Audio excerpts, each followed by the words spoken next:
কেমন হবে কিয়ামতের আগের শেষ রমজান, কি ঘটবে সেদিন? সেই রমজানের মধ্যে আকাশ থেকে শোনা যাবে একটি বিকট শব্দ, কিন্তু সেটা কিসের শব্দ হবে? পৃথিবীতে ওই রমজান মাসটি আসার পরে পৃথিবী চলে যাবে ধ্বংসের মুখে। হ্যাঁ ঠিক, সেই রমজানের পরেই আসবে কিয়ামত। তবে সেই রমজানের আলামত কি? কবেই বা আসতে পারে উক্ত রমজান মাসটি? গবেষকরা কিভাবে নিশ্চিত হবে যে এটাই শেষ রমজান? প্রিয় দর্শক, আপনি একজন মুসলিম হলে ভিডিওটাকে কখনোই এড়িয়ে যাবেন না এবং ছড়িয়ে দিবেন সকল মুসলিম ভাই ও বোনদের মধ্যে।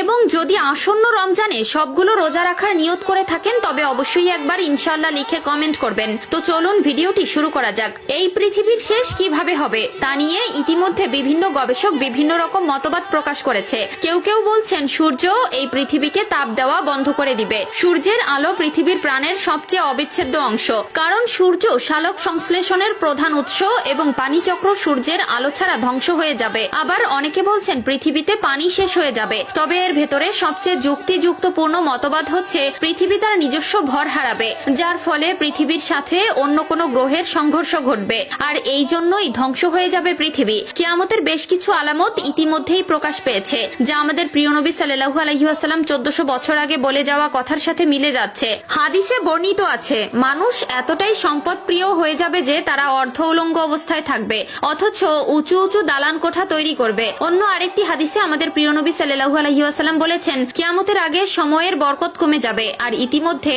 এই সকল আলামত প্রকাশ পেতে শুরু করেছে। প্রিয় দর্শক, চলুন জেনে আসি কিয়ামতের আগে শেষ রমজান কেমন হবে, আর এটাই যে শেষ রমজান তা কিভাবে গবেষকরা বুঝতে পারবে। কিয়ামতের আগের রমজানে এক বিশেষ নিদর্শন দেখা যাবে। আকাশে বিকট জোরে শব্দ হবে, যাতে করে 100 জনের ভেতর 70 জন মানুষ বধির হয়ে যাবে, অর্থাৎ তারা আর কানে শুনতে পাবে না। নুহাইবুন হাম্মাদ তার কিতাবুল ফিতানের একটি হাদিসে বলেছেন, একবার নবী করিম সাল্লাল্লাহু আলাইহি ওয়াসাল্লাম বলেছেন, কিয়ামতের আগে যে রমজান আসবে তখন সেই রমজানের ভেতরে যে কোনো একদিন তারা বিকট জোরে শব্দ শুনতে পাবে। এই আওয়াজ এতটাই রহস্যময় এবং ভয়ঙ্কর হবে যে মানুষ এবং অন্যান্য প্রাণীরা ভয়ে আর এক সপ্তাহের বেশি ঘর থেকে বের হবে না, এবং পৃথিবীর সকল গবেষকরা এই আওয়াজের উৎস খোঁজার চেষ্টা করবে, কিন্তু তারা সেই আওয়াজের কোনো প্রকার কোনো উৎস খুঁজে পাবে না। সেই রমজানের পর থেকেই মানুষ তাদের খাদ্য চাহিদা পূরণ করার জন্য আগামী 1 বছরের খাবার জমা করে রাখবে, কারণ সেই বিকট আওয়াজের পরে পৃথিবীতে আর কোনো রকম